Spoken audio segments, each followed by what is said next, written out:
राधे राधे, जय श्री कृष्णा। कहानी संग्रह में हमारे सभी दर्शकों का हार्दिक स्वागत है। दर्शकों, आज हम आपके लिए सभी अमंगलों का नाश करने वाली हनुमान जी की पावन कथा लेकर आए हैं। इसे प्रत्येक मंगलवार को सुनने से बड़े संकट भी टल जाते हैं। कथा श्रवण करने से पूर्व यदि आप हमारे चैनल पर नए हैं तो सब्सक्राइब करें, वीडियो को शेयर एंड लाइक अवश्य करें। संपूर्ण जानकारी के लिए वीडियो को अंत तक जरूर देखें। कथा कहानी के अनुसार एक बार महर्षि नारद जी भ्रमण करते करते हस्तिनापुर पहुँचे। महर्षि के आने की सूचना जैसे ही युधिष्ठिर को मिलती है, वह नारद जी को प्रणाम कर उनका यथोचित सत्कार करते हैं और महर्षि से आने का कारण पूछते हैं। तब महर्षि नारद जी बोले, हे राजन, मैं स्वर्ग से आपके पास सीधा आ रहा हूँ। वहाँ स्वर्ग में आपके पिता एक बात को लेकर बहुत चिंतित हैं। तब महर्षि नारद ने युधिष्ठिर को बताया कि आपके पिता मृत्यु से पूर्व राजसूय यज्ञ कराना चाहते थे, परंतु उनकी यह इच्छा उनके मन में ही रह गई। इसलिए तुम अपने पिता की अंतिम इच्छा को पूर्ण कर उनके कष्ट को दूर कर सकते हो। नारद जी की बात को सुनकर पांडवों ने राजसूय यज्ञ किया। इस यज्ञ को भव्य बनाने के लिए पांडवों ने भगवान शिव के परम भक्त कुशमृगा को बुलाने का निश्चय किया। उनके नाम के अनुसार ही उन ऋषि का शरीर था। उनका आधा शरीर कुश का था और आधा शरीर मृग का था। कुशमृगा ऋषि को लाने की जिम्मेदारी युधिष्ठिर ने अपने छोटे भाई भीम को दी।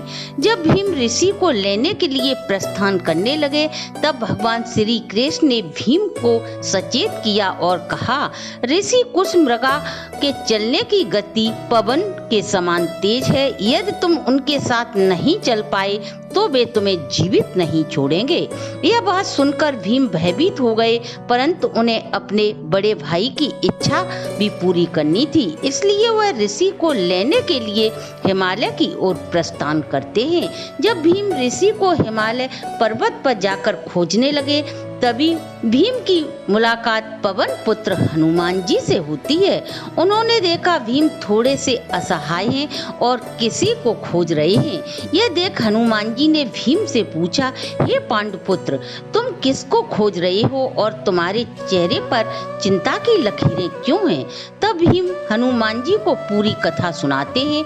भीम की बात को सुनकर हनुमान जी बोले, हे भीम, इस बात में कोई संशय नहीं कि ऋषि कुशमृगा की गति पवन के समान है। उनके समान तेज चलने वाला अन्य कोई दूसरा नहीं। अतः मैं तुम्हें इस संकट से निकलने का मार्ग बताता हूँ। तब भीम हाथ जोड़कर हनुमान जी से बोले, हे बजरंगबली, आप मुझे इस संकट से निकालने का मार्ग शीघ्र ही बताएं।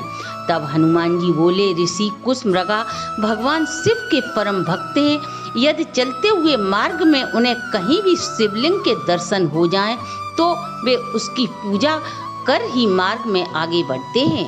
ऐसा कहकर हनुमान जी ने भीम को अपने 3 बाल दिए और कहा, हे भीम, जब तुम्हें लगे कि मार्ग में ऋषि तुम्हें पकड़ने वाले हैं, तब तुम एक केस जमीन पर गिरा देना।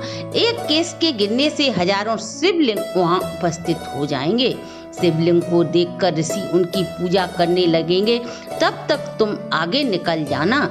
इस प्रकार तुम अपने कार्य में अवश्य ही सफलता प्राप्त कर लोगे। हनुमान जी से केस ले भीम उन्हें प्रणाम कर और आगे बढ़ गए। कुछ ही दूरी का रास्ता तय किया होगा भीम ने, तभी उन्हें ऋषि के दर्शन हो जाते हैं। भगवान भोलेनाथ की आराधना में वे लीन थे। भीम बैठकर उनका इंतजार करते हैं। जब ऋषि की पूजा समाप्त हुई, तब भीम उनके समीप जाते हैं और प्रणाम कर अपने आने का प्रयोजन ऋषि को बताते हैं। तब ऋषि भीम से बोले, मैं तुम्हारे साथ अवश्य ही चलूंगा, परंतु शर्त के अनुसार तुम्हें हस्तिनापुर पहले पहुंचना होगा। यदि मैंने तुम्हें रास्ते में पकड़ लिया तो मैं तुम्हें जीवित नहीं छोड़ूंगा। यह सुन भीम ने कहा, आपकी आज्ञा का पालन अवश्य ही होगा ऋषिवर। यह कहकर ऋषि पूरे वेग के साथ हस्तिनापुर की ओर दौड़ने लगते हैं। जैसे ही भीम को लगा कि ऋषि उन्हें पकड़ने वाले हैं, तभी उन्होंने हनुमान जी के द्वारा दिए गए एक बाल को जमीन पर गिरा देते हैं। ऐसा करते ही 1000 शिवलिंग वहां प्रकट हो जाते हैं। शिवलिंग को देखते ही ऋषि कुशमृगा उसकी पूजा करने में लग जाते हैं। तब तक भीम बहुत आगे निकल जाते हैं। ऐसा भीम ने 3 बार किया और वे हस्तिनापुर पहुंचने ही वाले थे, तभी ऋषि ने उन्हें पकड़ लिया। उस समय भीम का धड़ हस्तिनापुर की सीमा के भीतर और पैर बाहर थे। जैसे ही ऋषि ने उनके पैरों को पकड़ना चाहा, तभी भगवान श्री कृष्ण और युधिष्ठिर वहां पहुंच गए और उन्होंने ऋषि को प्रणाम किया और कहा, हे ऋषि, भीम का धड़ हस्तिनापुर की सीमा के अंदर है और न्याय के अनुसार आप भीम के पैर खा सकते हो। भगवान श्री कृष्ण के ऐसा कहते ही ऋषि वहीं खड़े हो जाते हैं और प्रसन्न होकर भीम को माफ कर देते हैं और राजसूय यज्ञ में शामिल हो जाते हैं। ऋषि सभी को आशीर्वाद दे रहे थे और भीम मन ही मन हनुमान जी का शुक्रिया अदा कर रहे थे, जिनके कारण वे ऋषि को यज्ञ तक लाने में सफल रहे और यज्ञ को पूर्ण कराकर पांडवों ने अपने पिताजी की इच्छा पूरी की और ऋषि कुशमृगा का आशीर्वाद प्राप्त किया। दर्शकों, ये थी हमारी आज की प्रस्तुति। अगर आपको हमारी प्रस्तुति अच्छी लगी हो तो आप हमारे चैनल को लाइक, सब्सक्राइब और शेयर करें।